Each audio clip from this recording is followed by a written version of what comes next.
Bueno,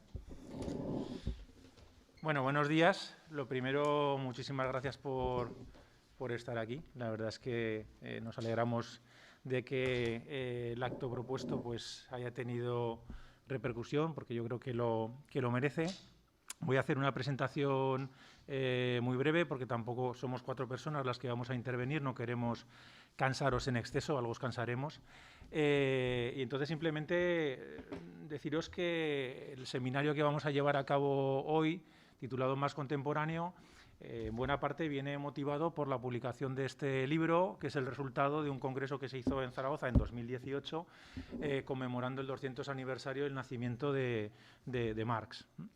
El libro es un libro en el que figuran pues, la gente que planteó alguna conferencia en aquel congreso, pero también lo hemos coordinado Luis Arenas y yo, hemos querido incluir a otros especialistas, otras especialistas que pudieran darle empaque al libro, ¿no? Y así creo que se ha conseguido un texto muy interesante en el que tenemos colaboraciones pues, de Pierre Dardot, de Christian Laval, también tenemos a Frédéric Lordon, otro filósofo francés, que os sonará quizá quienes deis clase con nosotros, porque seguro que os hemos hablado de él.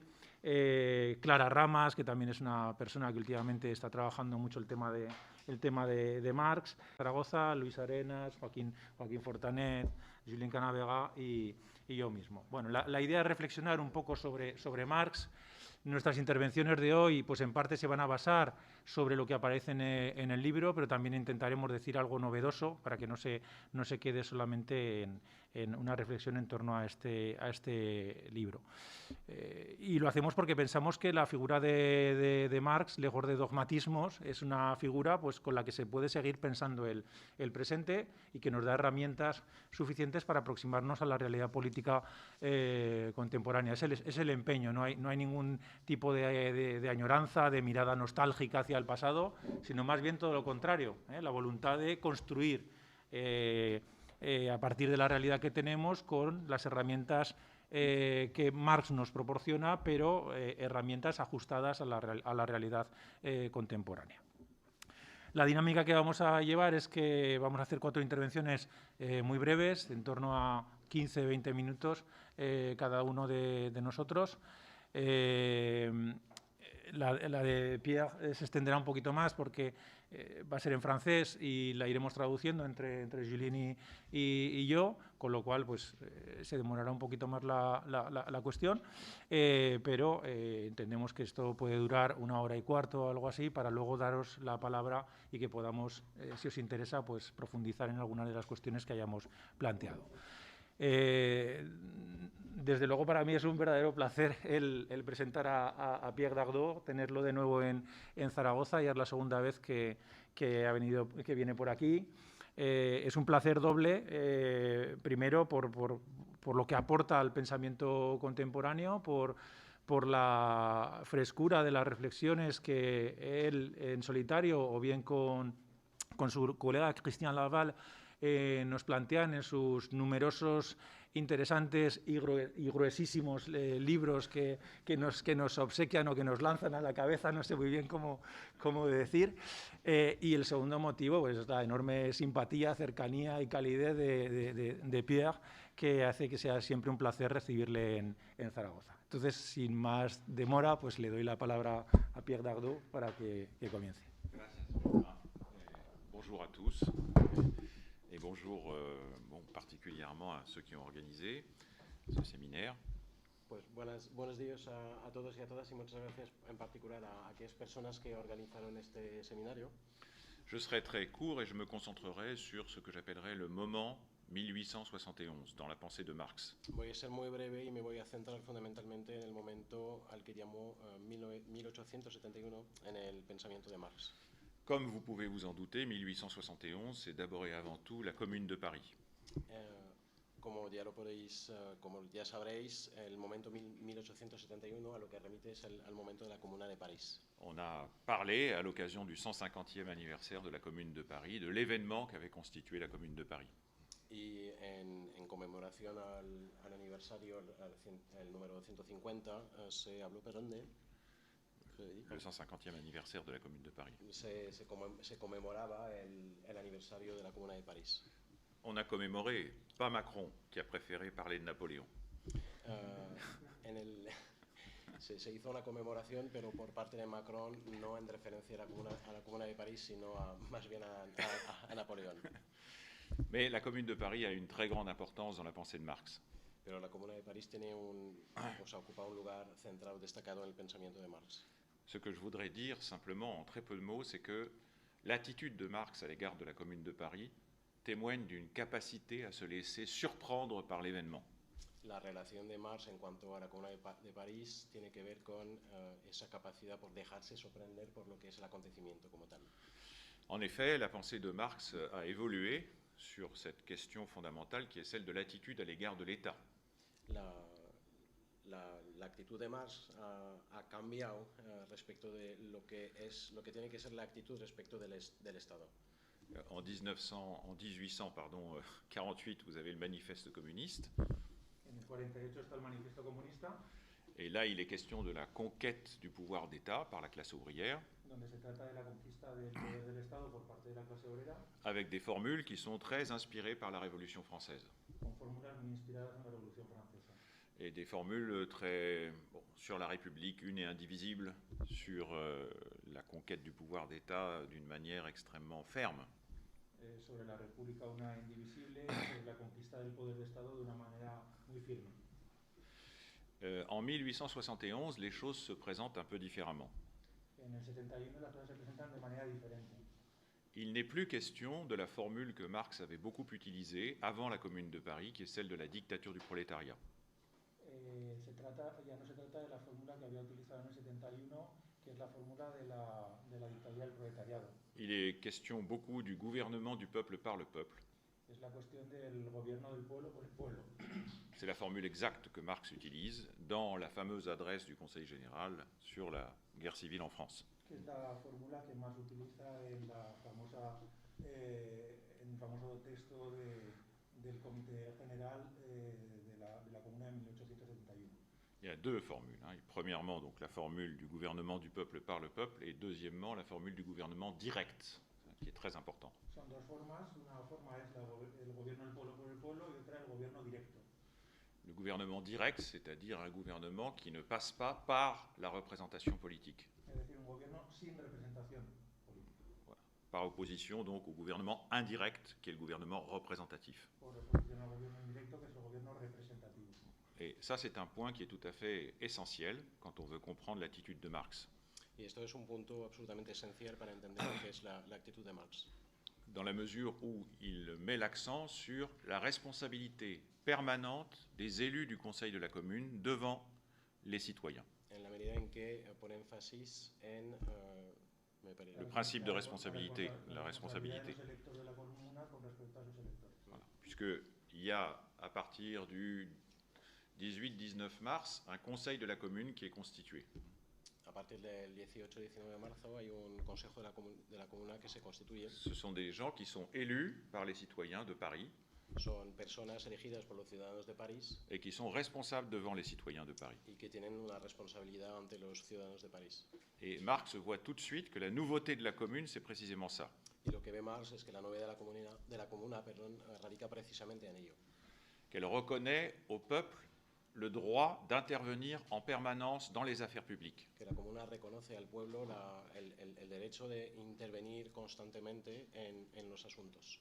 Et de révoquer les élus si ceux-ci, justement, ne font pas l'affaire. Y tienen la posibilidad de revocar a las personas elegidas si no cumplen con su mandato, con su misión. Si. Et c'est exactement ce qui va se passer dans la Commune de Paris elle-même. Y es exactamente lo que ocurrió en la Comuna de París en sí misma. Souvent, on s'imagine que la Commune de Paris, c'est un organisme qui fonctionne d'une manière très consensuelle. A menudo uno se imagina que la Comuna de París es un sistema que funciona de manera muy consensuada. Ce n'est pas vrai. Pero esto no es cierto. On a publié, à l'occasion du 150e anniversaire de la Commune, une biographie d'un communard qui s'appelait Léo Frankel. Que se publicó una biografía en conmemoración al aniversario de la Comuna, sobre un miembro de la Comuna que se llamaba Leo Franke, que es un obrero húngaro. Si, et qui est le seul délégué étranger de la commune. Que es el único delegado extranjero de la Comuna.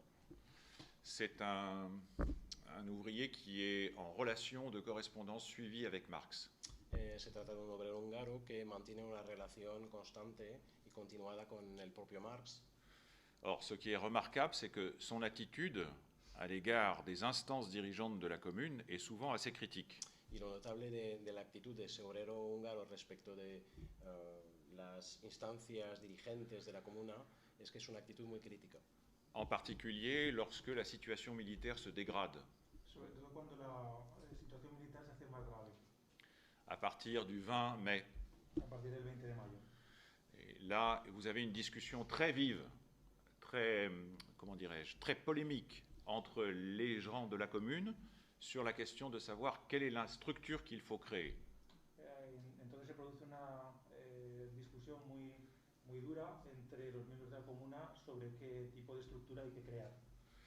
Vous avez un certain nombre de gens qui vont opter pour la solution d'un comité de salut public. Hay quienes optan por la solución de un comité de salud pública. Alors, comité de salut public, c'est une formule qui sonne pour un Français en 1871, ça renvoie à la Grande Révolution française. Sí, que es una fórmula que rememora lo que ocurrió en la Gran Revolución Francesa de 1789. 1792-1793. En el 92-93.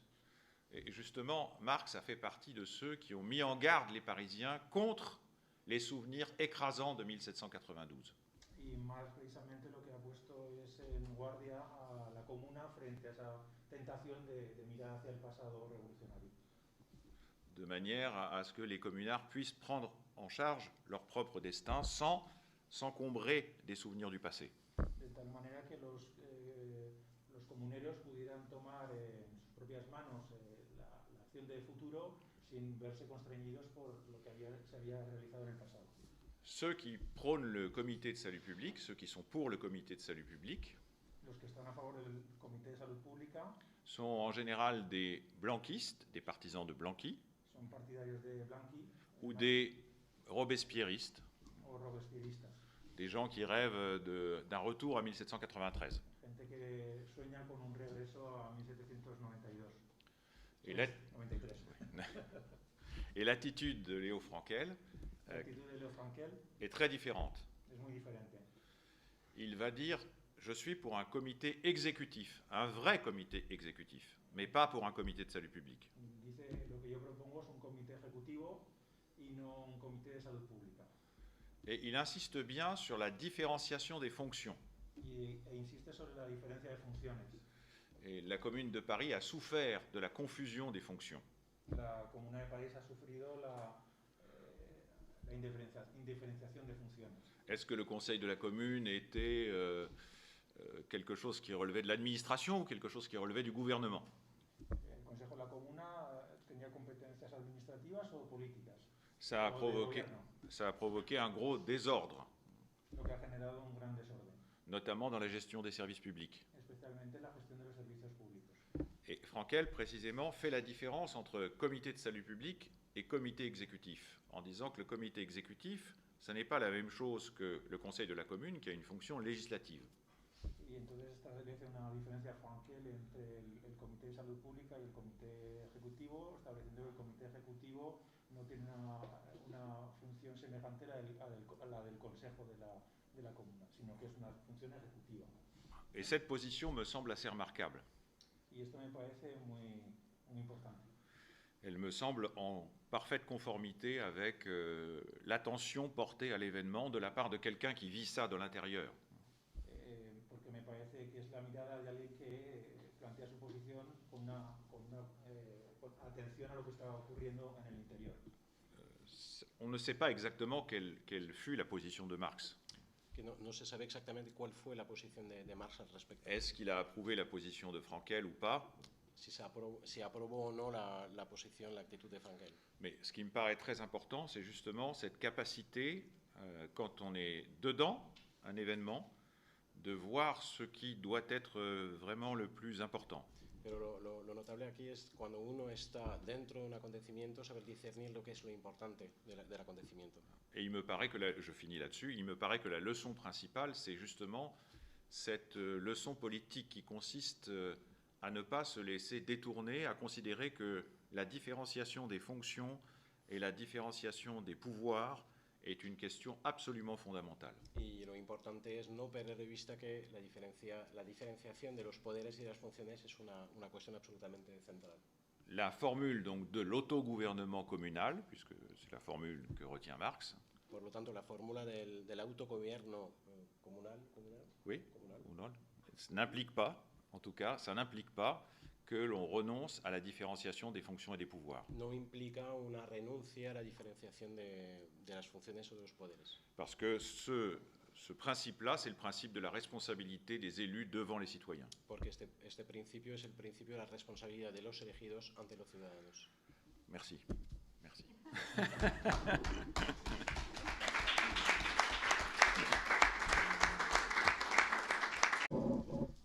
¿Se escucha bien? Yo creo que sí. Bueno, buenos días. Muchas gracias a Messier Dardot por la intervención, ha sido muy interesante. Y yo os quería también proponer algo breve, dado que somos mucha gente aquí y nos queremos cansar. Algo relacionado con el texto que escribí para Marx Contemporáneo, que se encargaron de editar Juan Maragüés y Luis Arenas, gracias también a ellos por la labor que están realizando. Un buen texto no tiene por qué justificarse, ¿no? Es por eso que voy a justificar al mío, como entenderéis. La contribución que propuso Juanma tenía que ver con Foucault y Althusser, pero eso requiere, ¿no? Y es lo que me gustaría hacer hoy, como una breve explicación acerca de por qué hoy en día, en un libro sobre, además, Marx contemporáneo, propuse y le trasladé a los editores un texto sobre Foucault y Althusser, sobre la relación entre Foucault y Althusser, que parece que tampoco es de las relaciones más fecundas o más relevantes ni en un autor ni en otro, ni en el decurso reflexivo de Althusser ni en el decurso reflexivo de Foucault. En principio no parecen que las influencias entre ambos fuesen destacables. Sin embargo, a mí me interesaba trazar esa relación porque me interesa la relación entre el marxismo y la posmodernidad y, en concreto, el trabajo dentro de la posmodernidad. Ya sabéis que la posmodernidad es como un término muy vaporoso, ¿no? Entre marxismo y Foucault concretamente. Creo que también es relevante hoy en día esto porque, no sé, en Francia, pero aquí en España quizá estemos asistiendo a una especie de recuperación de los ataques a la posmodernidad desde muy diversos frentes. Estoy pensando ataques a la posmodernidad que se realizan desde la derecha, más reaccionaria, católica, religiosa, apostólica y romana, pero también ataques desde una izquierda que podríamos llamar nostálgica, que ninguno de los aquí presentes creo que compartimos.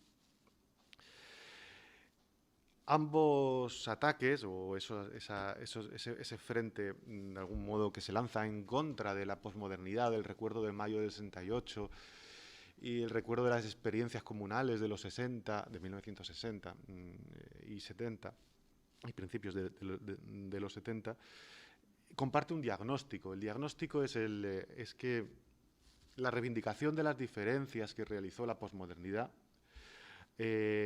ha allanado el camino al neoliberalismo, ¿no? O sea, el diagnóstico es que por culpa de la posmodernidad, por culpa de las reivindicaciones de todas esas diferencias, ahí cabría desde Deleuze, Foucault, Lyotard, Batim, o sea, toda esta especie de grupo vaporoso que son los posmodernos.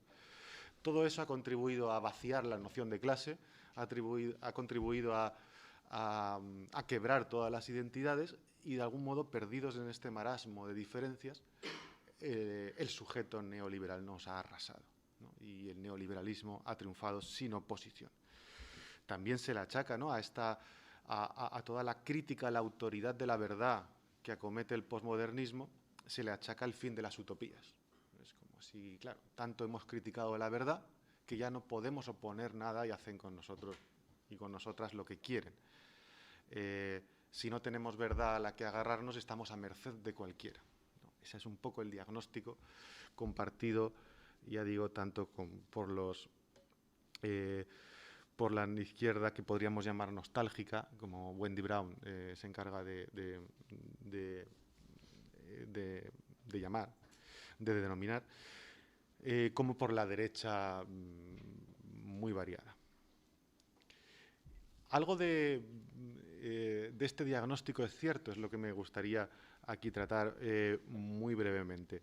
Para tratar eso es interesante acudir a una reflexión sobre la noción de clase que Owen Jones, en un texto de hace poco, creo que del 2011, que se llama Chaps, la demonización de la clase obrera inglesa,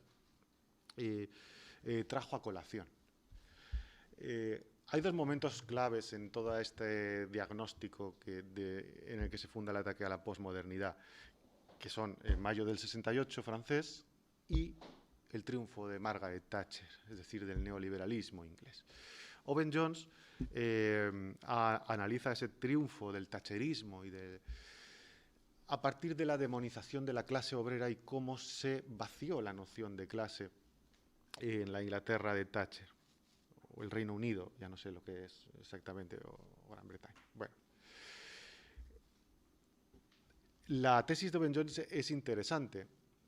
Lo que dice es que no fueron la reivindicación de las diferencias lo que vació la noción de clase. Es cierto que se estaba dando una crítica interesante a la noción de clase, como diciendo, hombre, no es lo mismo la clase, un hombre blanco, heterosexual, obrero, que la variedad de diferencias que se pueden dar dentro de la misma clase, y que hay que tener en cuenta el género, la sexualidad, la racialización dentro de toda esta noción de clase obrera. Pero no fue por eso, dice Owen Jones, por lo que se vació o demonizó la noción de clase obrera, sino que la tesis de Jones, y que puede ser interesante retomar, es que se produjo un trabajo sobre la autopercepción del individuo por parte del régimen de Thatcher, por parte del neoliberalismo en la época de Thatcher, que provocó una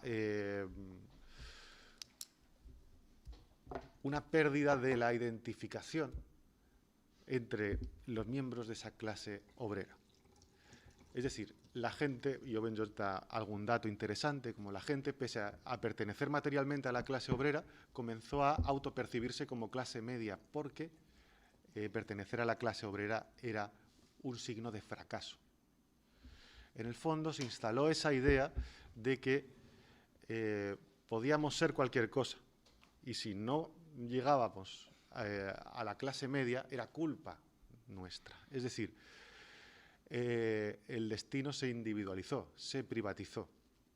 Esa privatización y esa responsabilización individual, según Owen Jones, está en la base de la pérdida de lazos comunitarios y, por lo tanto, el vaciamiento de la noción de clase, lo cual llevó, según Jones, a dejarnos sin armas de respuesta. Cuando pensamos que la responsabilidad es nuestra, que la culpa es nuestra, ¿verdad? Cuando se privatiza nuestro malestar, al final asumimos que nos merecemos lo que nos pasa. No tenemos la red colectiva necesaria para, de algún modo, armar una respuesta y comprender lo que nos pasa de un modo más estructural o más material. A este respecto también serían interesantes las reflexiones de Stuart Hall, que en el largo camino de la renovación se centra en el sujeto neoliberal, también de la época de Thatcher, ¿no? Stuart Hall también muy en la línea, Stuart Hall escribió esto a finales de los 70, principios de los 80, también en la línea de Wendy Brown posteriormente. Stuart Hall decía algo así como que el neoliberalismo tenía dos armas principales. La primera, el conservadurismo. El neoliberalismo salía con el conservadurismo, trazando una alianza entre nación, ley y tradición, cosa que en nuestro país conocemos bastante bien, creo que en Francia también. Pero por otra parte, el neoliberalismo arma toda una serie de estrategias mucho más sutiles, que ya no son ese conservadurismo rancio que todos conocemos y que hemos conocido, y que tiene que ver con la subjetividad neoliberal que también analizaron en Laval y Dardot en La nueva razón del mundo. Esa subjetividad neoliberal se basa en esa fórmula casi Foucaultiana del empresario de sí, ¿verdad? O la competitividad, ser sujetos en tanto empresarios, pero también en la noción de privatización. Todo se individualiza, todo lo comprendemos desde el prisma individual, es decir, se nos rompen las colectividades. Por eso creo que es interesante caminar hacia una unión entre el marxismo, entre el marxismo y el posmodernismo, porque creo que si bien el marxismo puede ofrecer esa comprensión material y comunal de nuestra situación, el posmodernismo puede brindarnos todas las diferencias y el antiautoritarismo necesario para lidiar con nuestros tiempos. Se trataría de romper esa estela de privatizaciones, esa estructura subjetiva, ¿no? En la que nos entendemos como marcas, como empresarios de nosotros mismos, esas relaciones competitivas que mantenemos intentando imponer nuestra propia marca. Y sobre todo el intento de recuperar, bueno, no sé si una comunidad al uso, pero sí que cierto territorio común, ciertas redes colectivas que puedan servir de contrapeso, ¿verdad?, a esas maneras terribles y desoladoras de entender lo que nos pasa solo en relación a la pura individualidad. Mark Fisher decía que es más fácil imaginar el apocalipsis que un mundo alternativo hoy en día, y que eso es uno de los grandes logros del neoliberalismo. Efectivamente, esa pérdida de imaginación crítica es uno de los triunfos del neoliberalismo, y la posmodernidad es muy rica en imaginación crítica. Entonces, sería interesante reivindicar toda esa caterva de imaginación crítica que posee cierto posmodernismo, unido al rigor analítico, estructural y material del marxismo. Por eso yo escribí esta cosa sobre Foucault y Althusser, buscando las uniones entre ambos que se dan, incluso los pequeños feedbacks que existen entre ambos, en particular en relación con la verdad. Cómo Foucault en algunos textos critica la autoridad de ciertas verdades psicológicas, psiquiátricas, disciplinarias, institucionales, y cómo Althusser, de una manera sutil y quizás no directa, y que quizá tampoco tenga que ver estrictamente con Foucault, sino con la época, va asumiendo dentro de su reflexión y va cambiando, ¿no? Y sobre todo a través de esos ejercicios brillantes de autocrítica que hace Althusser, y que no sé si hay muchos otros filósofos que los hagan, va de algún modo asumiendo la necesidad de abrir, por decirlo rápido y mal, el marxismo a la posmodernidad. Bueno, y eso es lo que os quería trasladar como una vía que me resulta interesante y que creo que podría ser interesante de seguir. Muchas gracias.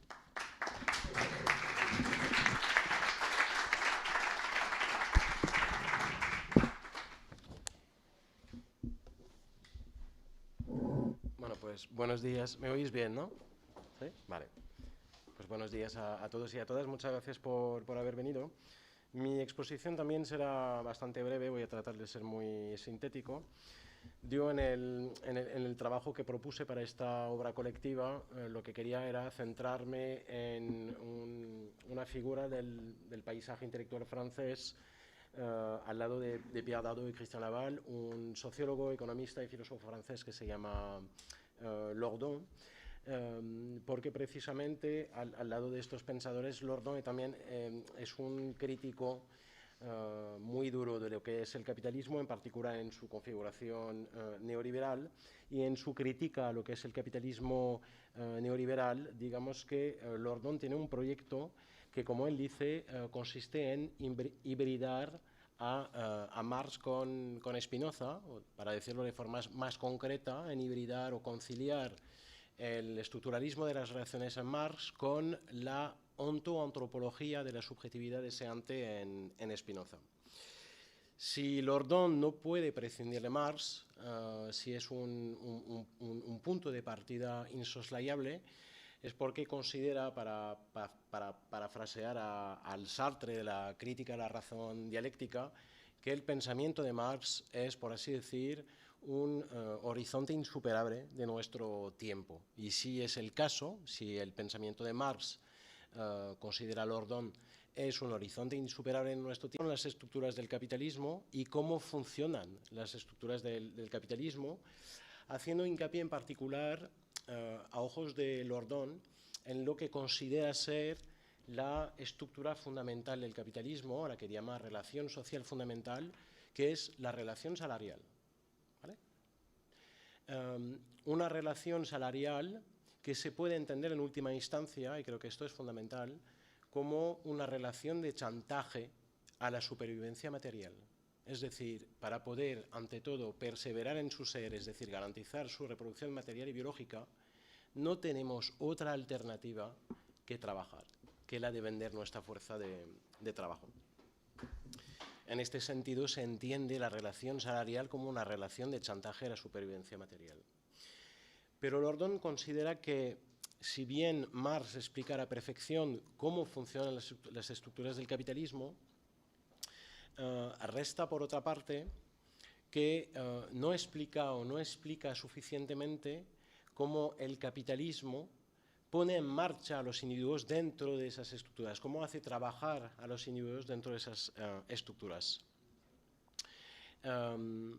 Lo cual resulta de alguna forma problemático, por una parte, porque en particular a día de hoy podemos observar cuán numerosos son los individuos que se adhieren, según parece, por libre decreto a las estructuras sociales del capitalismo. Incluso los hay que defienden la relación salarial, que implica para ellos precisamente una relación de chantaje a la supervivencia material.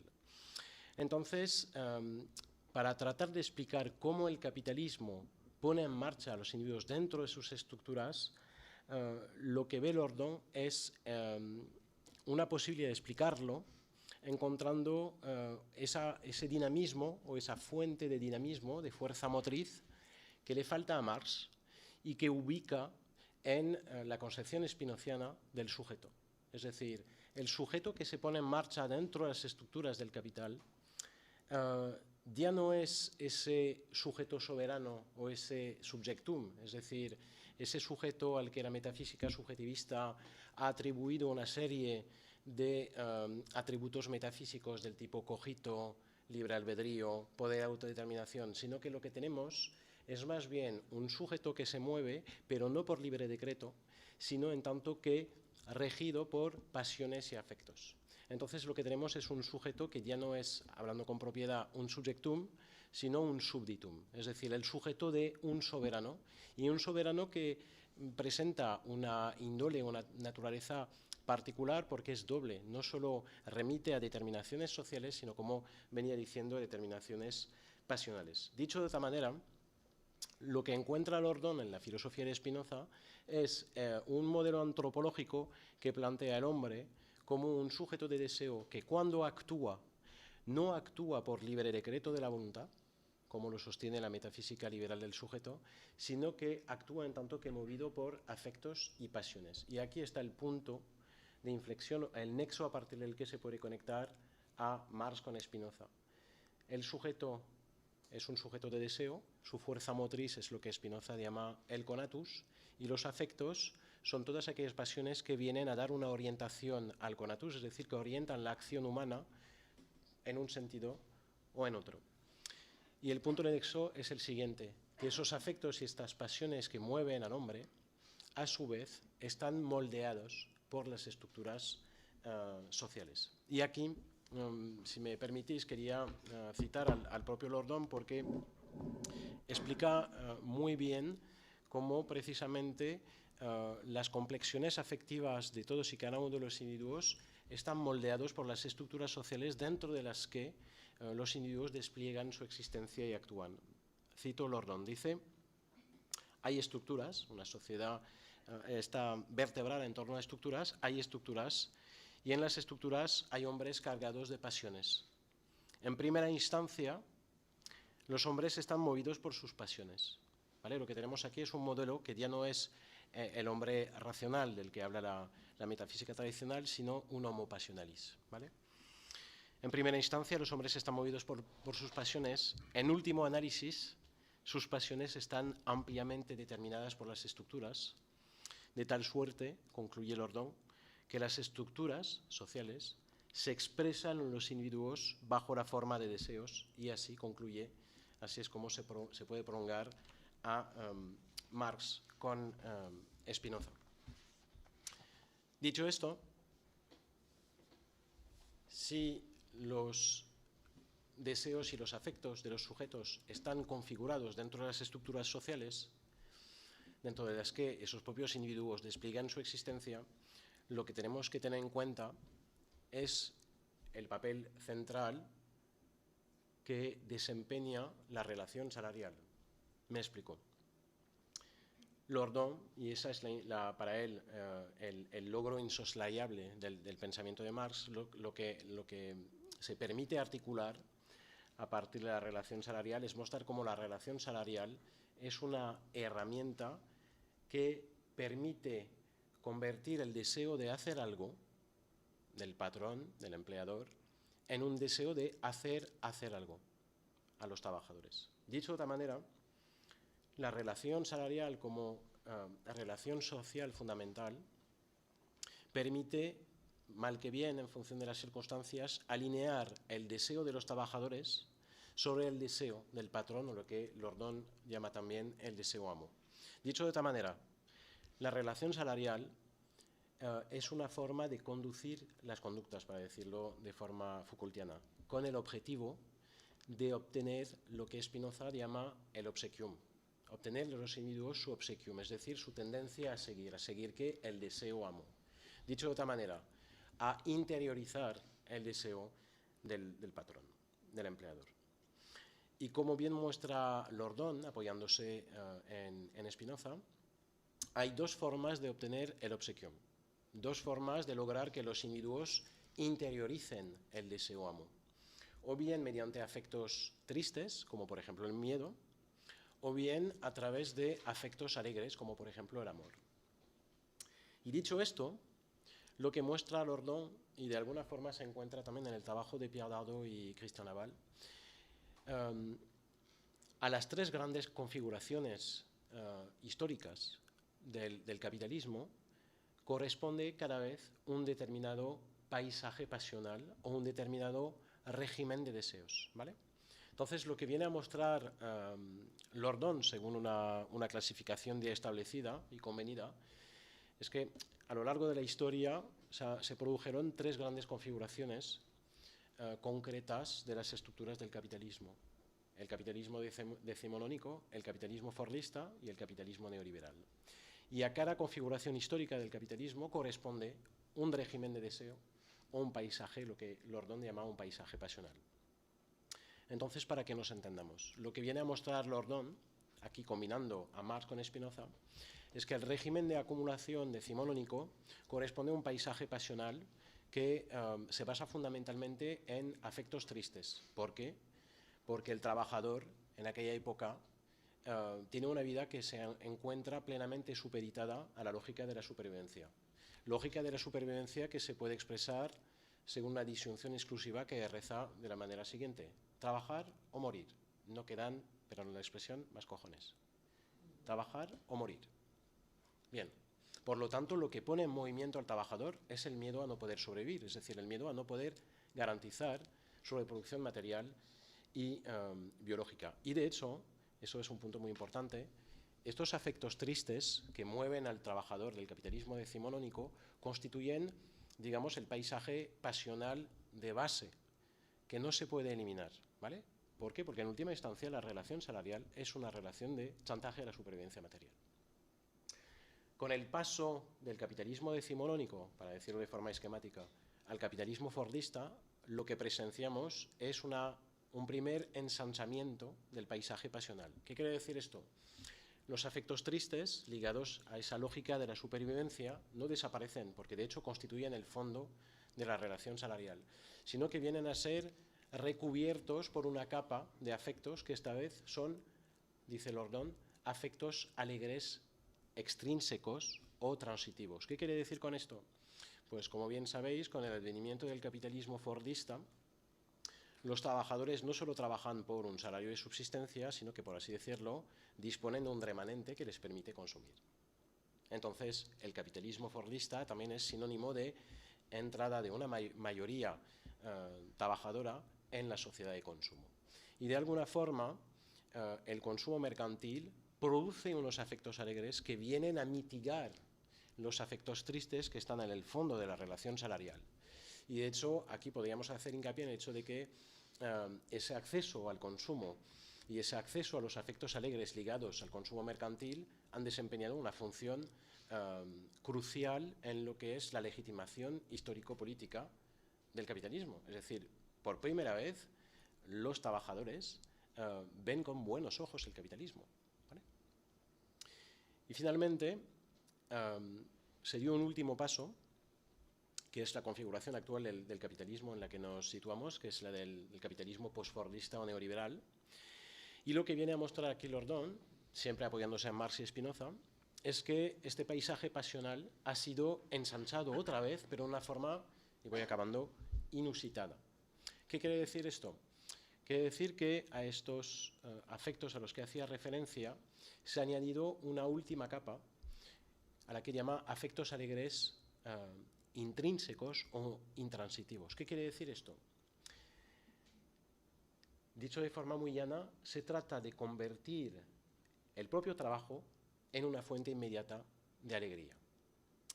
De lo que se trata es de reencantar el trabajo, precisamente en un momento en que el trabajo se precariza.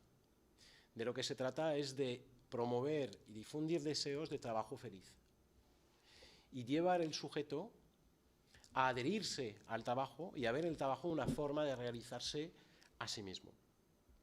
Dicho de otra manera, el punto característico del capitalismo neoliberal, y es un elemento en el que hace hincapié Lordon, como lo hacen Pierre Dardot y Christian Laval, es que implica la implementación de una serie de prácticas de construcción de sí, con el objetivo de que el propio individuo trabajador se entienda a sí mismo como empresario de sí mismo, como lo estaba antes mencionando Joaquín. ¿Por qué? Porque lograr que el propio individuo trabajador se entienda a sí mismo como su propia empresa es la mejor manera de hacer entrar el deseo enrolado, el deseo del individuo trabajador, en el deseo amo. Dicho de otra manera, es la mejor forma de lograr que el enrolado desee su propio enrolamiento. ¿Vale? Y aquí reencontraríamos, de hecho, esa pregunta que lanzaba Spinoza en el Tratado Teológico Político, que era ¿por qué los hombres luchan por su esclavitud como si se tratase de su salvación? Con ello a lo que quiero llegar, y acabo con esto, el capitalismo neoliberal implica, o lo que vara para el capitalismo neoliberal, es un proyecto antropogénico. Es decir, está movido por la voluntad o el deseo de crear al hombre nuevo. Y aquí es donde Lordon percibe un proyecto con tintes, entre comillas, totalitarios, porque lo que anhela el capitalismo al reconfigurar las interioridades subjetivas es precisamente desplegar lo que él llama un totalitarismo de la posesión de las almas, ¿vale? Hacer que los trabajadores se identifiquen plenamente con el deseo amo, el deseo del capital. Y aquí también es donde se puede entender la importancia que corresponde a todos los discursos derivados del management, ¿vale? Bien, y para concluir, a partir del momento en que tenemos trabajadores que versan en el proselitismo laboral, que ven su trabajo como una manera de realizarse a sí mismos y que identifican sus propios deseos con el deseo de la empresa, podríamos aquí, como lo hace de hecho Lordon, hacer referencia a esa nota de Deleuze. Deleuze en conversaciones decía que se nos enseña, se nos aprende que hoy en día las empresas tienen un alma y desde luego es la noticia más...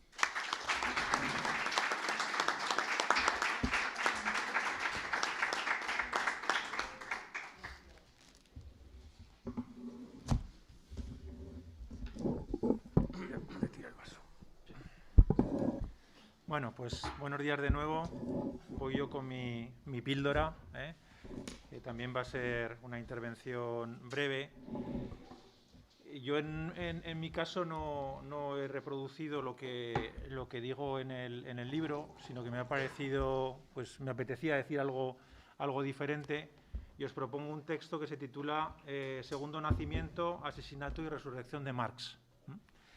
En el que sobre lo que voy a transitar es sobre el hecho que quizá me hayáis escuchado esbozar en alguna ocasión, de cómo hay un momento en el que se produce la aparición de textos de Marx que estaban fuera de circulación, textos póstumos publicados póstumamente. En los años 30 se publican en lo fundamental 3 textos que hasta ese momento no habían circulado, que son la ideología alemana, los Grundrisse y los manuscritos de París, manuscritos de economía y filosofía.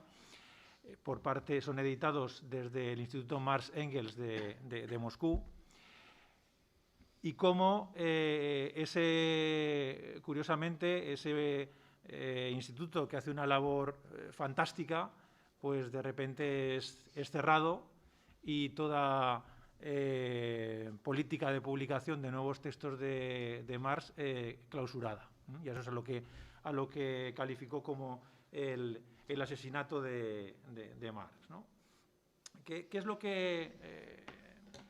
Por lo tanto, en realidad lo que voy a hacer es narrar un poco la peripecia de Marx, de los textos de Marx, en el país que se supone se reclamaba de su doctrina teórica, de su filosofía, y cómo, de manera tremendamente curiosa, precisamente en ese país lo que nos encontramos es que en un determinado momento se evita la publicación de nuevos textos de Marx. Y la pregunta es ¿por qué?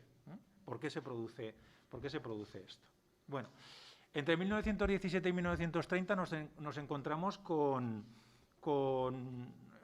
2 movimientos paralelos dentro del marxismo, podríamos decir entre paréntesis, soviético. 1917, año del triunfo de la Revolución, 1930 como fecha más o menos de ascenso al poder de Stalin, aunque Stalin llega al poder en el 26, pero la eficacia de su discurso se va a empezar a observar en los años 30. Un doble movimiento, decía. Por un lado, con respecto a Marx, por un lado, la construcción de un cuerpo teórico, yo diría que dogmático, cuyo objetivo fundamental es la justificación de las políticas que se están desarrollando por parte del poder soviético, por parte de los bolcheviques en el poder. Se trata de ajustar a Marx a las derivas de la Revolución Rusa a partir de su triunfo, y de la construcción de un cuerpo teórico que dé sustento teórico a esos planteamientos políticos que se están llevando a cabo en la Unión Soviética. Por lo tanto, construcción de un cuerpo que podríamos calificar de dogmático, un cuerpo dogmático de justificación de la intervención política que se está realizando en ese momento. Paralelamente, hay un proceso que me parece tremendamente interesante y muy desconocido, y es el que lleva a cabo el Instituto Marx-Engels, que es una creación también de los bolcheviques, hay que decirlo, y que es dirigido por David Riazanov, que es un revolucionario de primera época, que había tenido todo el empeño desde principios del siglo XX en recopilar textos de Marx y publicarlos. El Instituto Marx-Engels funciona a pleno rendimiento durante los años 20 y va a conseguir como hitos fundamentales la publicación, como os decía, en 1932 de la ideología alemana y de los Grundrisse, de la ideología alemana y de los manuscritos de París, y en el 39 de los Grundrisse, aunque en el 39 ya el instituto había desaparecido. Una labor fundamental. Marx había publicado bastante en vida, pero el volumen de obra de Marx que quedaba por publicar es un volumen enorme, inmenso. Incluso en nuestros días queda bastante obra de Marx por publicar. Entonces, existía ese empeño por parte del Instituto Marx-Engels y, por lo tanto, de ciertos sectores del bolchevismo de sacar a la luz esos textos de Marx que habían quedado inéditos o que habían quedado, como decía Marx, con respecto a la ideología alemana, a la crítica roedora de los ratones.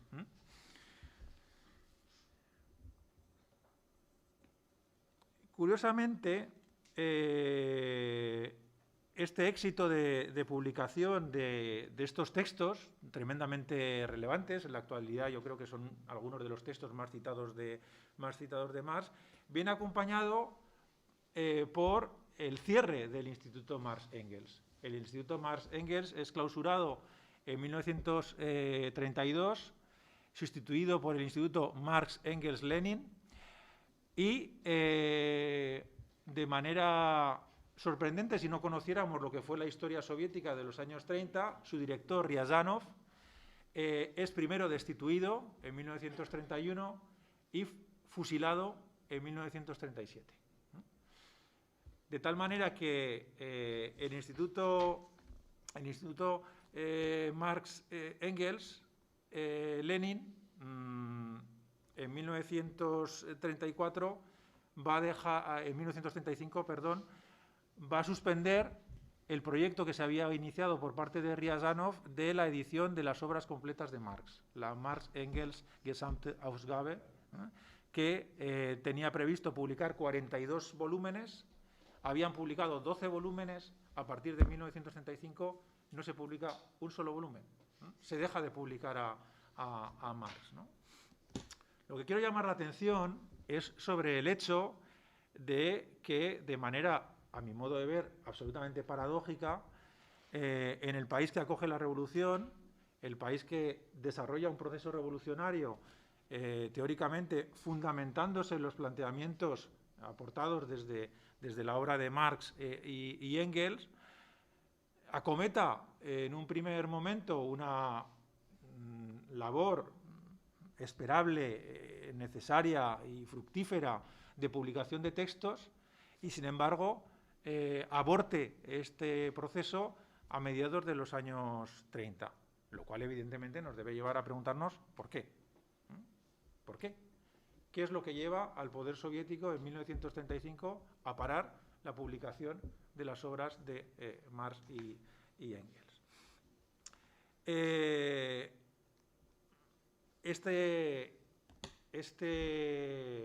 Esta suspensión de la publicación de las obras de Marx y Engels es lo que yo llamo el asesinato de Marx, ¿no? El asesinato de Marx, mientras que la publicación de estas tres obras, la ideología alemana, los manuscritos de París, los Grundrisse, podríamos entenderla como un segundo nacimiento de Marx, porque aquí comienzan a aparecer textos que van a ser de una enorme fecundidad para el marxismo posterior.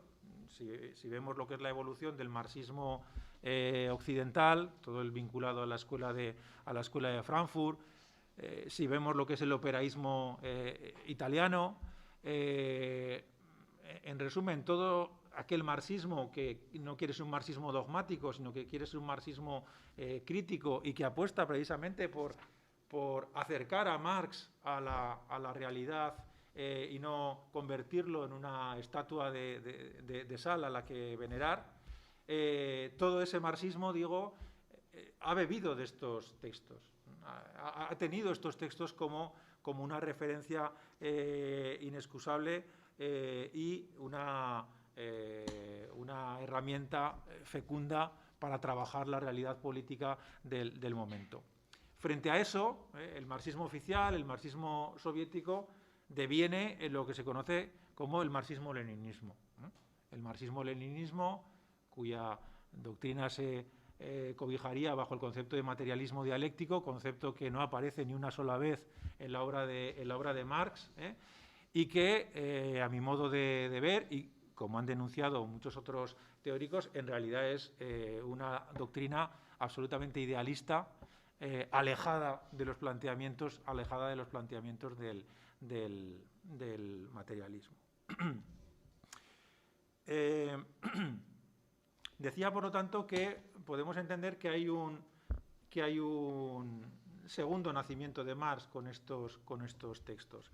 Pero no solamente hay un segundo nacimiento de Marx, sino que podríamos también hablar de una resurrección de Marx. Y aquí me acerco un poco al planteamiento que hacía Pierre en su texto, porque Pierre Dardot habla del salto de 1871, intentando poner de manifiesto cómo en 1871 hay un cambio en la posición política de Marx. Marx es de esos filósofos que tiene la virtud de estar en un proceso de autocrítica constante desde mi punto de vista, y eso es una enorme virtud de quien practica la filosofía.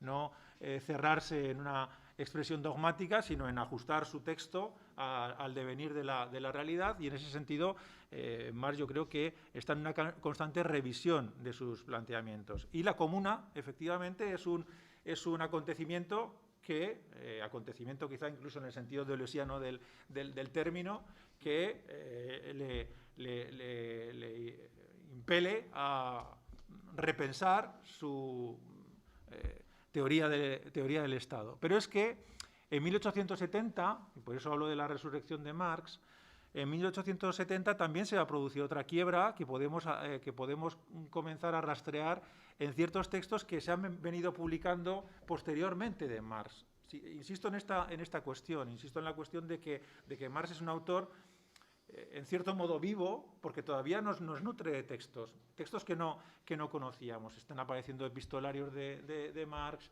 están apareciendo cuadernos de Marx. Marx tenía la costumbre de que todo lo que leía paralelamente hacía un cuaderno, en el que transcribía, comentaba, etcétera, ¿no? Y a partir de los años 70 comienza a interesarse profundamente por la antropología y por la etnología. Acaban de publicar en castellano, por ejemplo, los cuadernos Kavalievsky, de un antropólogo ruso que trabaja precisamente el tema de la comunidad, y lo que podemos observar en Marx a partir de 1870 es un profundo interés por cuestiones a las que hasta ese momento no había prestado atención, o que se le había prestado desde una orientación teórica muy diferente. Y me estoy refiriendo fundamentalmente a la cuestión de la propiedad comunal, a la cuestión de la comuna. A partir de 1870, Marx, que había sido muy crítico con las posiciones reivindicativas de la comuna en Rusia, sin embargo, a partir de ese momento va a modificar progresivamente su posición, hasta el punto de que referencias críticas que habían aparecido en la primera edición francesa del Capital con respecto a ciertos teóricos rusos van a ser retiradas de la segunda edición francesa, e incluso va a añadir pequeñas referencias que manifiestan el interés que Marx comienza a tener por la cuestión de la comuna rural en Rusia.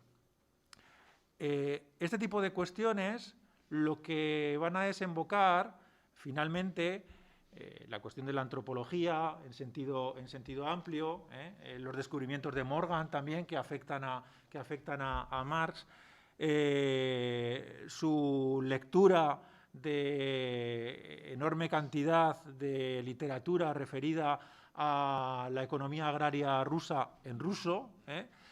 Todo este tipo de cuestiones van a desembocar en Marx en una posición con respecto a la teoría de la historia muy matizada, por no decir diferente. Los economicistas de la historia son profundamente cuestionadas por Marx, ¿no? Y Marx lo que va a empezar a plantear es la necesidad de ajustar tanto la reflexión política como la reflexión histórica al momento concreto, al lugar concreto, a la situación concreta, y a entender que la historia tiene diferentes vías, diferentes caminos en función del momento histórico y social en el que se encuentra un país, una comunidad, una sociedad, ¿no?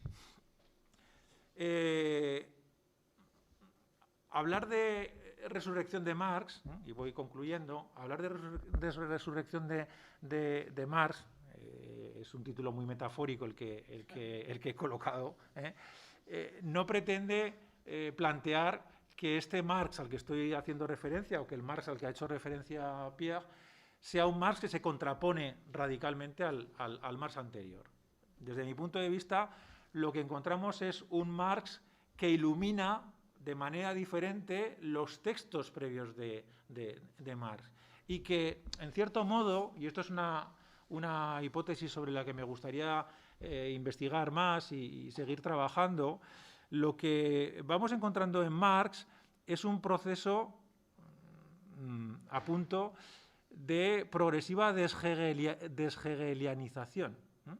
Un proceso de progresiva deshegelianización en el que Marx, a través de los aportes de su experiencia vital, a partir de los aportes de otros teóricos, además de diferentes campos, no necesariamente de la filosofía o de la economía, sino de campos muy diversos, va construyendo una mirada nueva que yo diría que va acentuando su lógica materialista. Marx viene, el proyecto marxiano nace con una profunda inercia idealista, cargado de una influencia hegeliana muy potente, ¿no?, que él mismo trata de enfrentar en sus textos iniciales. Si recordáis, los títulos de las primeras obras de Marx son todas obras en las que se hace referencia a Hegel manteniendo la distancia, ¿no?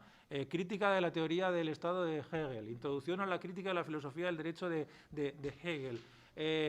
La ideología alemana también es un ajuste de cuentas con el idealismo y con el hegelianismo. Bueno, pues ese progresivo alejamiento de las posiciones idealistas es algo que se va a ir produciendo a lo largo de la obra de Marx, y que, desde mi punto de vista, viene acentuado por diferentes acontecimientos políticos, como pueden ser la Comuna de París, y acontecimientos teóricos, como pueda ser el descubrimiento de la etnología o de la antropología. Con lo cual, y con esto concluyo, lo que nos encontramos es con un Marx anquilosado, estereotipado, dogmatizado, que es el que se empieza a construir como consecuencia de esa desaparición del Instituto Marx-Engels en la Unión Soviética, y frente a él un Marx muy vivo, un Marx todavía que nos puede decir cosas, y un Marx cuyos nuevos textos nos presentan nuevos perfiles de análisis teórico que quizá nos puedan ayudar a entender mejor nuestro presente y a plantear la política de una manera diferente a la que en ocasiones, desde posiciones demasiado dogmáticas, se ha realizado. Y nada más. Muchas gracias.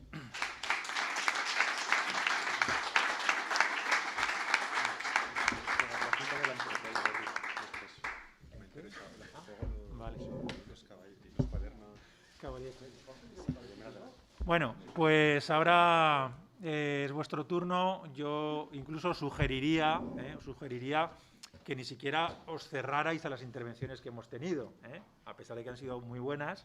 Igual puede no haber interesado nada lo que hemos dicho, pero podéis tener algún tipo de inquietud sobre los planteamientos de Marx. Yo creo que es el momento también de hacerlo explícito. Entonces, cualquiera que tenga interés en intervenir, pues que lo haga.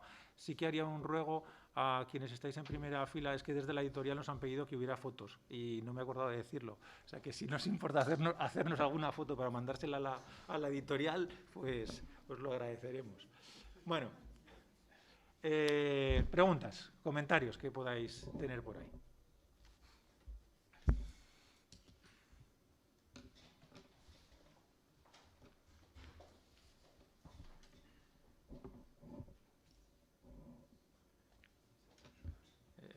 La idea era un seminario,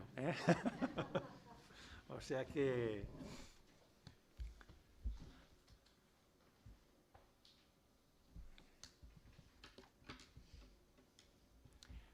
Voy a empezar yo, planteándole algo a Julien, ya que nadie se lanza, a ver si así consigo animar.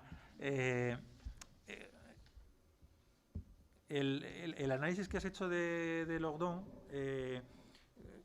le has dado mucha importancia al tema salarial, pero yo diría que cuando Lockdown analiza el tercer momento del capitalismo, que tú dices, esa construcción de sí, es cierto que hace referencia a la cuestión salarial, pero yo creo que también apunta muy potentemente al hecho de que esa construcción de sí es una construcción mucho más amplia, ¿no? En la que el deseo que en la fase fordista se refiere al deseo de consumo, al deseo del objeto, se convierte en un deseo de construcción de sí, quizá en el sentido incluso que apunta la válida Agdó también, de construcción de sí amplia, ¿no? Como la labor de la subjetividad contemporánea es una labor en la que constantemente estamos buscando cómo construirnos.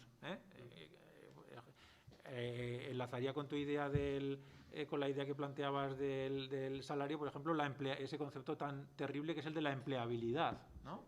Si no trabajamos es porque no somos empleables, nos tenemos que hacer más empleables, pero no solamente eso, sino que como se plantea en la nueva razón del mundo, pues si nuestro cuerpo es un cuerpo insano es porque no lo cuidamos suficiente y no lo trabajamos lo suficiente, porque nuestra manera de comer no es la adecuada, etcétera, etcétera. O sea que yo creo que ahí habría una posición un tanto más amplia, ¿no? Sí, no, desde luego. Yo aquí es verdad que me he ceñido a lo que es la relación salarial en cuanto tal. Yo, leyendo a Lockdown, lo que entendería es cómo esa relación social fundamental, que es la relación salarial, en realidad irradia hasta abarcar todos los segmentos de la existencia individual. De tal forma que si el modelo de subjetivación es el que tiene la mira en la constitución del empresario de sí mismo, ese empresario de sí mismo que se constituye no es solo aquel que interviene en el ámbito laboral, sino que esa ideología de ser empresario de sí mismo abarca todos los segmentos, desde lo amistoso, lo amoroso, lo sexual, lo deportivo, es decir, la voluntad constante de autosuperación, de dar lo mejor de sí y entender que es una cuestión de responsabilidad estrictamente individual y de buena voluntad, ¿no? Es decir, si no tienes éxito en cualquiera de los segmentos es porque, diciendo las cosas en plata, no te lo has currado. Entonces es responsabilidad tuya maximizar de alguna forma todo lo que puedes maximizar en cualquier segmento. Estoy pensando, por ejemplo, en el ámbito de los encuentros amorosos eróticos. Tinder, por ejemplo, es de alguna forma la expresión, no sé hasta qué punto metaforizada, de esa forma de maximizar la relación a los demás. Y creo que aquí pues hay la muestra de que precisamente lo que es la relación salarial tiende a desbordar su propio campo y a abarcar el resto de los segmentos sociales.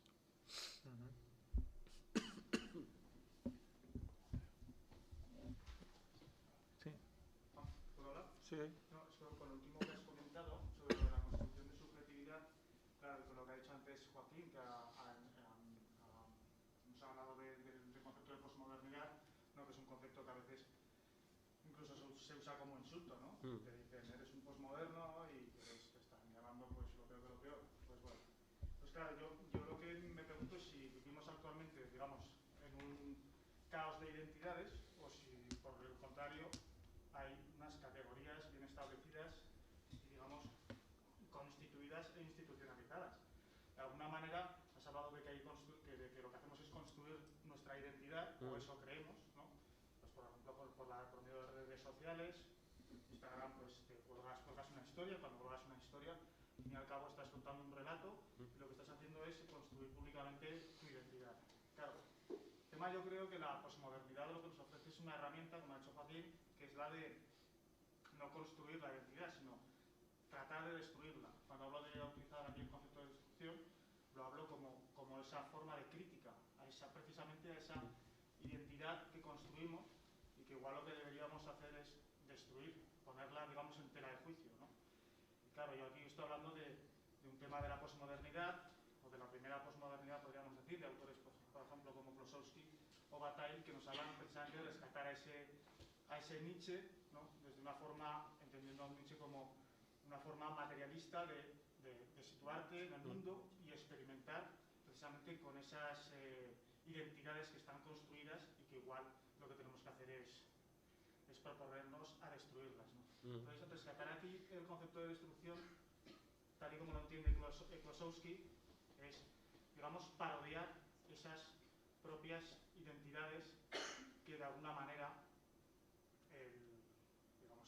este tardocapitalismo o neoliberalismo en el que vivimos nos ha impuesto sin que nosotros nos demos cuenta, ¿no? Entonces yo por eso creo que es interesante rescatar el concepto de posmodernidad sin demonizarlo, ¿no?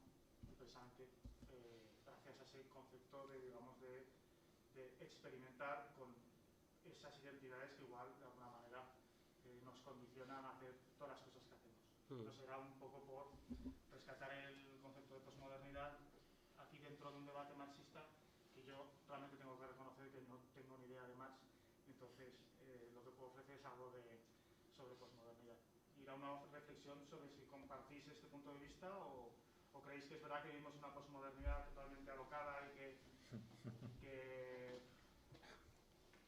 no sé. Y así era sobre esto. Gracias. ¿Contesto yo algo? Sí. ¿Podemos contestar todos? Sí, no lo sé. Sí, vivimos una posmodernidad. Sí que es verdad que se utiliza como un insulto. De hecho, en estas cosas que hacen los medios de derechas, que se dan premios a ellos mismos y estas cosas, creo que ha habido recientemente uno de los autores de derechas y más intelectuales de derechas, estos de nueva generación, que le han dado un premio, además, no sé si un premio notable, no recuerdo el nombre, por un artículo en contra de la posmodernidad que se llamaba Carta a un joven posmoderno, que se publicó no sé dónde y que venía a decir algo así como eso, atacar a esos profesores que explican a los estudiantes la posmodernidad y entonces esos pobres estudiantes se pierden en sus vidas y están condenados a ver Netflix y a tener una sexualidad muy disoluta y no pueden hacer una familia por culpa de Foucault y Butler, decía. Bueno, pues le han dado un premio, no sé si son 10.000 euros, bueno, un premio además importante. Sí que es como un insulto, entonces, sin embargo, yo no creo que los ataques a la posmodernidad sean fruto de un diagnóstico serio sobre la realidad. Vivimos en una realidad posmoderna y, por lo tanto, tenemos que solventar esto. En el fondo, los ataques a la posmodernidad vienen dados porque hay un enemigo o hay algo que es necesario desactivar. Hay una preocupación por parte del neoliberalismo y los medios más tradicionales, esa preocupación de los medios tradicionales puede venir por los asuntos morales, es indiferente. Porque por el hecho de que cierta posmodernidad representa una amenaza a algo. Entonces, es cierto que en los 60, 70 pueden contravenir esta especie de régimen neoliberal en el que vivimos. No vivimos en una época posmoderna, sino que vivimos una época neoliberal. Ahora bien, yo tampoco creo que esta época neoliberal se puede identificar, como dice Lordón, con el totalitarismo o con una suerte de totalitarismo. Ahí tendría mis discrepancias. Tampoco creo exactamente que el neoliberalismo nos imponga, ¿no?, desde arriba abajo, en una relación disciplinaria de dominación, ciertas actitudes. Es mucho más sutil y seguramente la propia subjetividad está implicada. De ahí el interés que me puede suscitar la posmodernidad como un arma para desubjetivar o para romper, ¿no?, las subjetividades que, como tú muy bien dices, desde Nietzsche, Bataille, Krosowski, Foucault, Deleuze, el trabajo estaba contra lo que somos, contra nosotros mismos. Ahora bien, ¿esto basta? ¿Basta hoy en día con un trabajo meramente individual para desdibujarnos? Porque también sabemos que el neoliberalismo, no sé, el otro día una entrevista de David Harvey decía algo así como: cualquier buena idea que tengamos, el neoliberalismo la va a absorber en día y medio, ¿vale? Y la va a desvirtuar. Es decir, basta con esta especie de desubjetivación meramente individual para oponerse. Creo que no bastaría con eso. Es quizá más complicado, simplemente, pero estoy de acuerdo con algunas cosas. A ver, yo, con respecto a lo que tú dices, yo creo que con el posmodernismo está pasando algo que pasa mucho con muchos otros términos, y es que realmente no se sabe de qué se está hablando cuando se utiliza. Entonces, yo creo que es importante, cuando tú utilizas, o cuando el señor ese que ha ganado el premio utiliza la palabra posmodernismo, ¿a qué se está refiriendo exactamente? O sea, porque es de esas palabras que han perdido su referente. O sea, yo creo, ¿no?, como muchas otras, ¿no? Y eso sí que es un síntoma, yo creo, del neoliberalismo y lo que dice Harvey, de la capacidad de reutilizar o fagocitar todo hacia algo. Y bueno, yo no sé si hay una verticalidad, como dices tú, de arriba, pero los No, medios son que lo negaba. Decía que no es así, que no funciona, o que no creo que... A mí me gustaría pensar que no es así. Afortunadamente, pues hay nos damos cuenta de cómo sí que hay un poder vertical muy potente, y que los medios de comunicación son, desde los medios, desde las noticias, las redes sociales, que se están desgarrando, o sea, se están desmadrando, por decirlo de alguna manera. Todo eso, y además de una manera tan rápida que casi no nos damos cuenta de cómo está evolucionando el propio neoliberalismo como modelo de capitalismo. O sea, es que nos está yendo tan rápido que incluso a los que intentamos entender qué está pasando nos está costando ver esa rapidez. Entonces, yo creo que es muy importante, bueno, y esto ya es un deseo personal o una preocupación personal, ¿no?, lo de crear foros de debate para entender de qué estamos hablando, cómo estamos hablando, y cómo para entender qué es lo que está pasando, para poder ver cómo estos modelos de Marx, que yo creo que es una cosa interesante que has dicho, que es sobre ese renacimiento de Marx o del modelo, de la metodología marxista, el volver, porque si te das cuenta, porque ya tenemos unos años y hemos estado en la universidad un tiempo, hemos visto cómo cuando yo entré a la universidad los modelos marxistas estaban de moda, luego desaparecieron y era la diferencia, ¿no?, el feminismo, tal, no sé qué, y luego ahora vuelve otra vez, pero vuelve otra vez porque lo que ha demostrado el neoliberalismo es que es un modelo, ¿cómo diría yo?, mórbido. O sea, es decir, no sé cómo decirte, es que nos lleva a la destrucción, pero aún así sigue funcionando. O sea, después del fracaso, de la crisis del 29, del 2008, la Gran Depresión, o sea, sigue habiendo crisis y crisis, es un modelo que no lleva a ninguna parte, pero aún así tiene una capacidad de mutación y que es fascinante, ¿no? O sea, que da hasta miedo. Entonces, por eso yo creo que se ha vuelto otra vez con más fuerza, diríamos, los modelos estos marxistas, a volver a entender cuál es la relación entre el capital y la sociedad, que es lo que hace Marx en el fondo, ¿no? En todas las áreas posibles, hasta lo privado, ¿no? Y volver a reconocer, lo de los afectos está en todas las áreas ahora, ¿no? En todas las áreas de conocimiento, porque es reconocer cómo estos medios de comunicación, que son potentísimos, construyen estas subjetividades.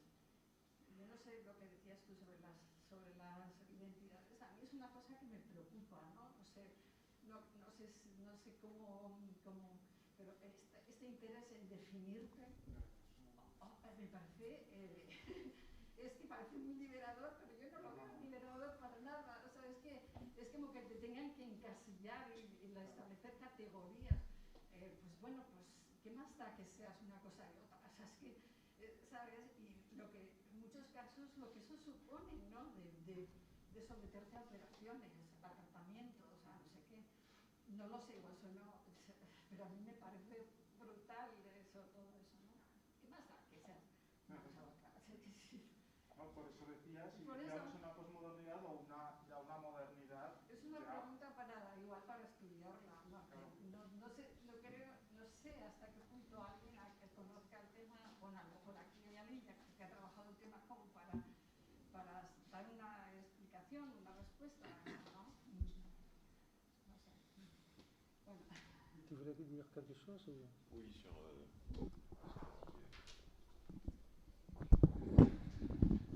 Joachim, c'est à propos du postmodernisme. Il est évident qu'il n'y a aucun lien direct ou logique entre le postmodernisme et d'autre part le néolibéralisme. Mais je crois qu'à propos du conservatisme, il faut faire attention. Et il ne faut pas confondre conservatisme et néoconservatisme. Néoconservatisme, c'est une idéologie tout à fait particulière qui a grandi en Angleterre et aux États-Unis et qui s'est imposée au début des années 2000.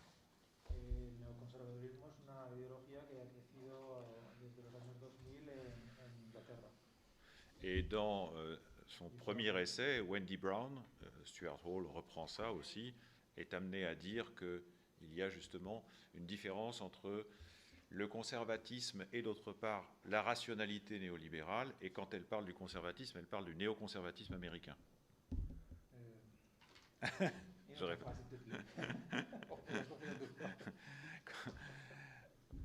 Au début des années 2000, Wendy Brown fait une différence entre la rationalité néolibérale et d'autre part l'idéologie des néoconservateurs. A principios de los años 2000, Wendy Brown hace una diferencia entre el neoconservadurismo y la ideología neoliberal. Si, et elle pas l'idéologie, la rationalité. La rationalidad neoliberal. Et ce qu'elle dit aujourd'hui, c'est que elle ne dit pas qu'elle s'est trompée, elle dit qu'il y a un élément conservateur dans la rationalité néolibérale, qu'elle a sous-estimé.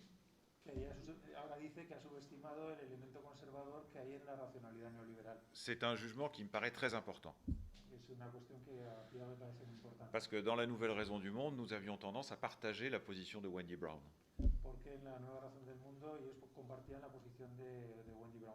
Et cette dissociation entre rationalité et idéologie est un peu trop facile.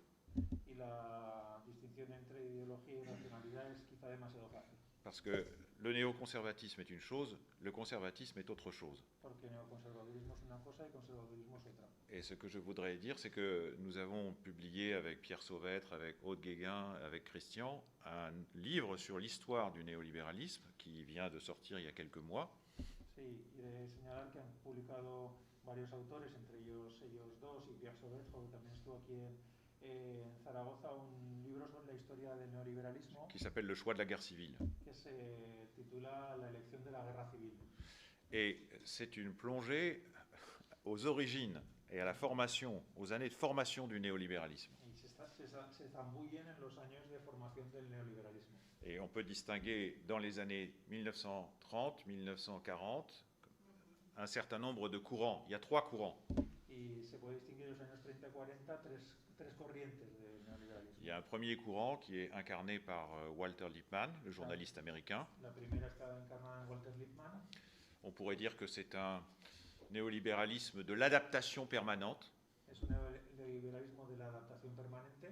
Vous voyez ce que je veux dire aujourd'hui, il faut s'adapter, il faut s'adapter, il faut Hoy s'adapter. hay que adaptarse, adaptarse, adaptarse. Il y a un deuxième courant qui est incarné par quelqu'un qui s'appelle Röpke, qui est un ordolibéral allemand. La segunda línea está encarnada en Röpke, que es un ordoliberal alemán, Et qu'on pourrait considérer comme un hyper-conservateur, lo que podríamos considerar como un hiperconservador, dans la mesure où il privilégie les petites communautés d'appartenance. en la medida en que privilegia las pequeñas comunidades de pertenencia. Il ne les pose pas en contradiction avec la concurrence. Y no lo pone en contradicción con la competencia. Il considère que ces petites communautés permettent aux individus de survivre et de surmonter les conditions impitoyables de la concurrence. Y dice que estas pequeñas comunidades permiten a los individuos sobrevivir en las condiciones de la competencia, Donc finalement, ça favorise la généralisation de la concurrence. con lo cual eso favorece la generalización de la competencia. L'une de ces petites communautés, c'est la famille. Una de esas comunidades es la familia. Et puis enfin, il y a un troisième courant qui est incarné par quelqu'un que tout le monde connaît de nom, qui est Hayek. Y la tercera corriente está encarnada por alguien que conocemos todos, que es Hayek. Mais Hayek a écrit un petit texte dans lequel il dit « Pourquoi je ne suis pas conservateur ?» Hayek ha escrito un libro, un pequeño texto que se titula ¿Por qué no soy conservador? Mais dans ce livre-là, il démontre pourquoi il est conservateur. Pero en este libro demuestra por qué es conservador. Parce qu'il explique que finalement, c'est la tradition qui est bonne. Porque lo que explica es que, en última instancia, lo bueno es la tradición. Parce qu'il y a comme une sélection culturelle qui aboutit à cristalliser des coutumes. Sí, porque se da una suerte de selección cultural que permite cristalizar unas costumbres, unos hábitos. Non seulement cela n'est pas mauvais, mais cela est bon. No es que sea malo, sino que todo lo contrario, eso es bueno. Et cela sert complètement la logique entrepreneuriale. Y esto, pues, le viene muy bien, fomenta lo que es la lógica empresarial. Si on regarde Lippmann, Röpke, Hayek, Si nos fijamos en Lippmann, en Röpke y Hayek, même dans le premier, même chez Lippmann, incluso en el caso de Lippmann, il y a toujours un élément conservateur, siempre hay un elemento conservador, notamment l'insistance sur le rôle de la famille. especialmente en lo que atañe al papel de la familia. Mais ça n'est pas le néoconservatisme américain des années 2000. Pero no tiene que ver con el conservadurismo norteamericano Des années 2000. de los años 2000.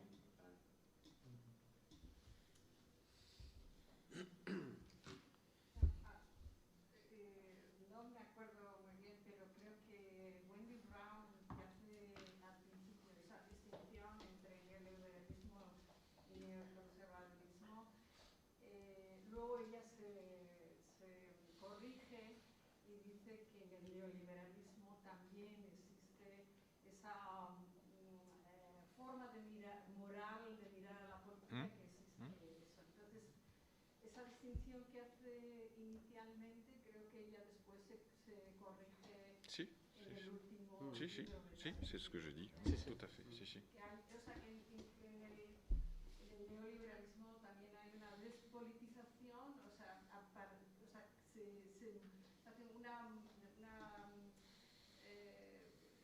digamos que toma una perspectiva moral, una regla moral de lo que debería de ser político, ¿no? O sea, es parte de ese movimiento de despolitización tan brutal. Viéndolo, si nadie interviene, si no me callo, si alguien quiere la palabra, que la coja inmediatamente. Yendo al tema de la posmodernidad, yo diría dos cosas, ¿no? Efectivamente, como decías, todo depende de cómo definamos posmodernidad. La posmodernidad es un momento histórico, y también lo dice Jameson, ¿no? lo mismo que lo es la modernidad. Claro, si lo cogemos así nos resuelve varios problemas. ¿Por qué? Pues porque de la misma manera que en la modernidad tenemos una modernidad crítica y una modernidad sistémica, no es lo mismo Descartes que Spinoza, no es lo mismo Hegel que Marx, ¿no? Y todos son modernos, ¿eh? Pues en la posmodernidad ocurre lo mismo. En la posmodernidad hay discursos reaccionarios y hay discursos progresistas, aunque no me guste mucho la palabra, ¿no? Y no es lo mismo pues Lyotard que Deleuze, por ejemplo, ¿no? Yo así lo veo. Y claro, el hecho de que digamos que en la posmodernidad una de las cosas que se produce es los procesos de construcción de subjetividad, lejos de ser algo políticamente negativo, yo creo que ser conscientes de eso nos abre las puertas de lo político. ¿Por qué? Porque si somos conscientes de que estamos siendo construidos, eso también nos abre la puerta a desconstruirnos de esa construcción y construirnos en otra dirección. Lo malo es que pensemos que esta es la única manera de ser que puede ser, ¿eh? Eso que nos dicen en economía siempre, ¿no? Es que no hay otra forma de economía posible, ¿eh? No hay otra forma de subjetividad posible. Hombre, ¿cómo que no hay otra forma de subjetividad posible? ¿Cómo que no hay otras formas de relaciones subjetivas posibles? Y ahí entra el tema de la destrucción que tú decías, o destrucción o desconstrucción. Claro, una de las labores políticas fundamentales es la de desconstruir esa subjetividad liberal que nos implantan en nuestro... Claro, que es una tarea, pues, sísífica, ¿no? Que cuando consigues desconstruir algo, nuevamente te construyen por otro lado. Pero lo que quiero decir es que hay ciertas estrategias posmodernas que, lejos de ser reaccionarias o antipolíticas, son profundamente políticas y que apuntan en la dirección que todo el materialismo, Spinoza, Marx, Nietzsche, ya planteaban la modernidad, que es el tema de la construcción de sujeto, desde mi punto de vista, claro. Yo completamente de acuerdo con Juanma aquí, como casi siempre. Pero el tema de la posmodernidad es que es muy complicado. Incluso dentro del ámbito académico hay a veces, dentro de gente que se supone que se dedica a esto durante muchos años, hay a veces unas confusiones. No sé, ayer estuve en una tesis que era sobre Bátimo. ¿Recordáis a Bátimo? Bueno, era una tesis contra la posmodernidad. Y atacaba a Bátimo como si Bátimo fuese la posmodernidad. Dices, bueno, pero claro, entonces de alguna manera, bueno, mi pregunta fue, pero ¿usted por qué considera que Bátimo es la posmodernidad? Ataque usted a Bátimo, que está muy bien, pero no haga un diagnóstico social de lo que es nuestra cultura a partir de Bátimo. Quiero decir que esas confusiones es cierto que existen y muchas veces son voluntarias. ¿No? Meter en el mismo saco todos aquellos pensadores que pueden representar cierto ataque a ciertas verdades o tradiciones. No sé. Yo creo que sí que a este respecto le quería hacer otra pregunta a Monsieur Dardot acerca del conservadurismo y el neoliberalismo, porque es muy interesante la unión entre ambos y entonces su última perspectiva, porque yo me refería, es cierto, cuando he hablado de Bendy Brown me refería en las ruinas del neoliberalismo, el último libro en que hace esa apelación al neoconservadurismo. Pero es cierto que Stuart Hall, en los años 80, habla de conservadurismo normal y establece una relación entre el neoliberalismo y ese conservadurismo que funciona como ideología para establecer enemigos interiores y el refugio en la ley y la tradición y la nación.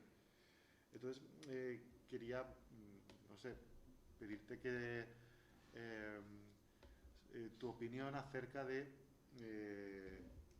esta relación actual entre el neoliberalismo y el conservadurismo. ¿Es diferente a Hayek o a Lippmann?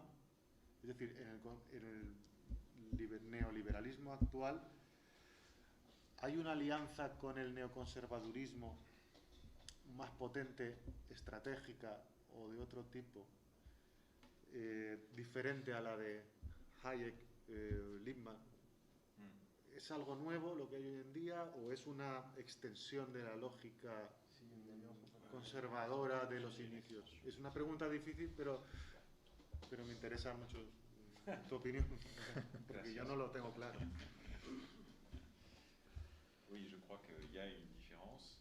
Sí que hay una diferencia Dans la mesure où il y a une différence aujourd'hui à l'intérieur du néolibéralisme en la medida en que dentro del propio neoliberalismo hay una diferencia entre ce que j'appellerais un courant moderniste progressiste entre lo que él llamaría una rama progresista modernista et puis d'autre part un courant nationaliste concurrentialiste. y por otra parte una rama, una corriente nacionalista competencialista. C'est une transformation qui est assez intéressante à suivre aujourd'hui.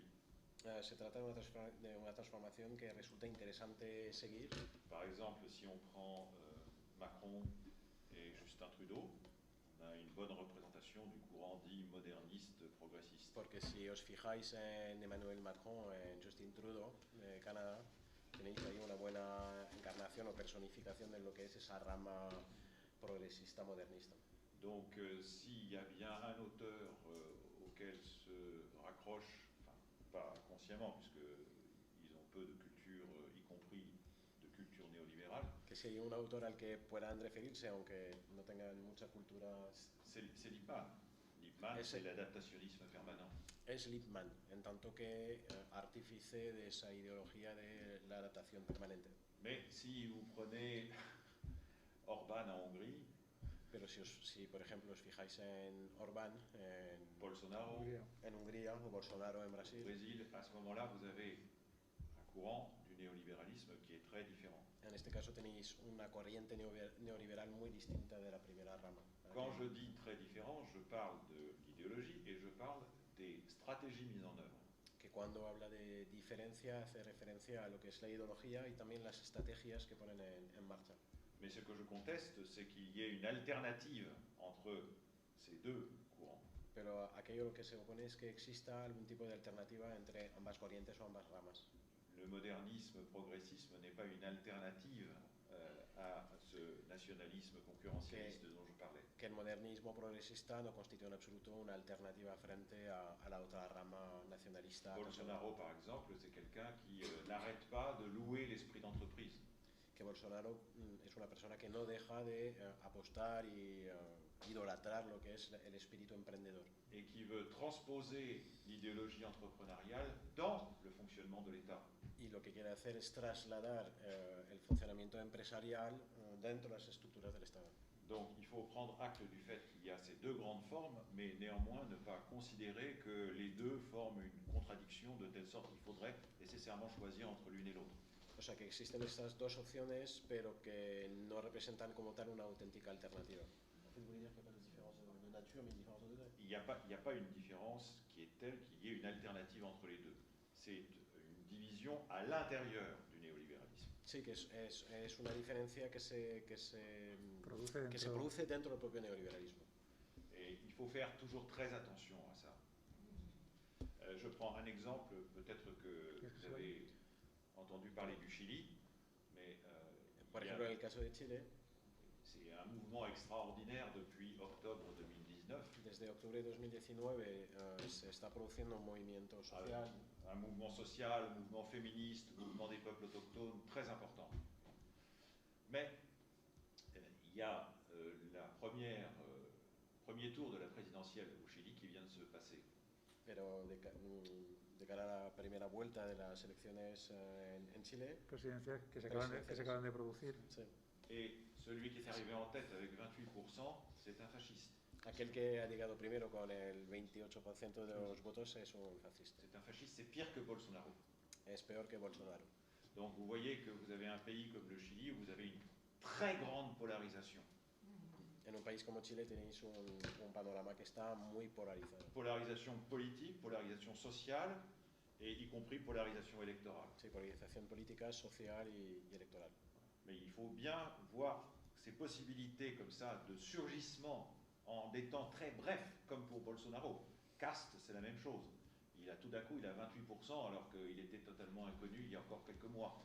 Donc il y a des possibilités de surgissement comme ça extrêmement rapides. Y lo llamativo es que de repente surgen figuras que apenas les conocía su madre de un día para otro y con un impacto social y mediático muy importante. Et c'est un disciple de comment s'appelle, le dictateur chilien.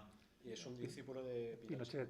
Il n'arrête pas de se réclamer de Pinochet. Cast se réclame sans arrêt de Pinochet. Cast, sin parar, hace referencia a Pinochet.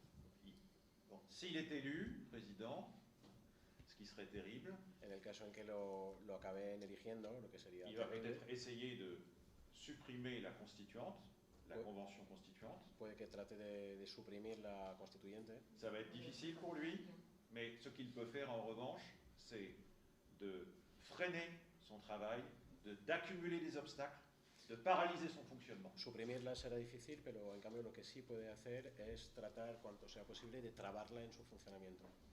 Et Cast, c'est un enfant du néolibéralisme. Y Cast, en última instancia, es hijo del neoliberalismo. Sí, Justin. Pero entonces, ateniéndonos igual esta pregunta más a cuestiones históricas, antes de la Guerra Civil Española, esta polarización y desaparición del centro también se produjo. Entonces, igual una pregunta más para Michel Lazo, si se pueden producir unas cuestiones más de guerra civil en Chile después de todo esto. Est-ce que vous pensez que la situación de polarización puede déboucher sur une guerra civil? Disculpa, que estás preguntando si la polarización actual en el panorama político y social de Chile podría desembocar en última instancia en una guerra civil, ¿no? Sí, Vale. c'est possible, parfaitement, c'est possible. Tout à fait. Oui. Sí, que el señor Dardo considera que sí que es posible. C'est un peu court comme réponse. Mais... Su respuesta es un poco Corta. corta. Hay un autor, que no recuerdo su nombre, que dice que ya hay una guerra civil en marcha entre los ricos y los pobres a nivel global. Entonces, a lo mejor luego eso se traduce en formas o la posibilidad de modelos de gobierno dictatoriales, un nuevo Pinochet o la posibilidad. Pero la guerra ya está en marcha, no es una guerra rusa, pero... ¿Alguna pregunta más o intervención? Sí, y algún modelo alternativo que se pueda hacer no global, pero a pequeña escala, porque ya sabemos que es imposible, modelos o formas de movimiento alternativo que se estén dando en algún sitio que puedan servir de inspiración. Pregunto Il y en a si beaucoup. hay, no sé. Dice que hay muchos. Il y en a beaucoup. Il y a le Chiapas, oui, bien évidemment. Il y a le Rojava en Syrie. Il y a des expériences qui sont des expériences plus locales aussi. Mais il faut faire attention au localisme. Hay que tener cuidado. ¿No? Por favor. Hay que tener cuidado con el localismo. Mencionaba el caso de Rojava en Siria. Parce que ce qui est très intéressant aujourd'hui, c'est que il y a quelque chose qui est en train de se réinventer, Hay algo que está reinventándose, qui est très différent de la forme traditionnelle de l'internationalisme. que es una forma diferente de la tradicional del internacionalismo. Bon, je prends un exemple, celui du mouvement féministe. Por ejemplo, el movimiento feminista. Il y a un mouvement qui est transnational entre l'Argentine et le Chili. Hay un movimiento transnacional entre Argentina y Chile. Et puis je connais beaucoup d'amis italiennes qui se sont jointes à ce mouvement. Conoce 18, porque, le 8 mars 2018 au Chili, il y a eu un mouvement très important. porque a partir de 2018, de marzo de 2018, en Chile hubo un movimiento muy importante. Et des deux côtés de la frontière, il y a eu un échange. Y Il y a eu une co-élaboration de textes. C'est-à-dire que les Chiliennes et les Argentines se sont mises à élaborer des textes ensemble, à adopter les textes ensemble. c'est très différent. C'est pas l'internationalisme classique, c'était je soutiens les luttes dans les autres pays. A diferencia del internacionalismo tradicional, en el que lo que se trata es de apoyar las luchas que se producen en otros países, aquí se produce una lucha conjunta desde los dos lados de la frontera, elaborando textos colectivos. Là, c'est transnational. Es transnacional. C'est un mouvement transnational. C'est pas une organisation internationale, au sens où les internationales étaient les organisations internationales. Mais c'est des formes d'action. No es una organización internacional, sino acción conjunta. Et vous avez le même genre de phénomène qui se produit à une échelle peut-être plus locale, avec des expérimentations qui sont à l'échelle des communes. Y también tenemos la experimentación en la escala de comunas. Et ce n'est pas simplement les relations des communes les unes avec les autres dans le même pays. Pero no solamente de comunas dentro del mismo país. C'est les relations entre des mouvements communalistes dans une région d'un pays avec d'autres mouvements ou d'autres expériences communalistes dans d'autres pays. Sino de la alianza y la relación entre movimientos comunalistas de diferentes países. Et là, on retrouve toujours le trans, c'est-à-dire l'idée de traverser. Parce que ça, c'est très important. Bon, transnationalisme, je n'aime pas du tout cette expression parce que je ne suis pas nationaliste. Mais je pourrais parfaitement dire transcommunal ou transcommunaliste. Ça me paraîtrait tout à fait adéquat à la situation actuelle. Et ça, c'est bien. Parce qu'il faut rompre... Vas-y. La idea de trans. No, bueno, yo creo que se entiende bastante bien lo que dice, ¿no? Que para él es muy importante la idea de trans, no tanto transnacional, porque él no es nacionalista, pero sí transcomunal, en el sentido pues que ha apuntado, ¿no? De la relación entre las comunas de diferentes países. Ce que je veux dire, c'est qu'il faut rompre avec un certain schéma hérité du XXe siècle. Hay que romper con ciertos esquemas recibidos del siglo XX. Et ce schéma, c'est celui de l'emboîtement. Es el esquema de las muñecas rusas, de encajonamiento. Par exemple, il y a les communes, et puis les communes qui se relient entre elles, et ça donne la région ou la province, et puis ensuite ça donne la nation, et puis ensuite on passe de la nation à l'internation. Sí, eso. C'est pas possible. Ça c'est aujourd'hui, si on veut combattre à sa hauteur le néolibéralisme, il faut être capable justement de traverser les frontières de tout genre. Sí, bueno, pues que se trata de que el movimiento no sea un movimiento localizado nacionalmente, que entonces comunas más grandes, regiones, finalmente el Estado, y eso posteriormente internacionalizarlo, sino que directamente sea un movimiento transfronterizo, transfronterizo que permita la cooperación entre esas comunas, como hace precisamente el neoliberalismo, y añado, ha hecho siempre el capitalismo. Ça, c'est toi qui rajoutes. Oui, et je l'ai dit.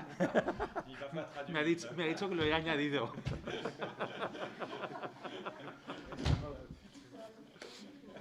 ¿Sí es pas d'accord?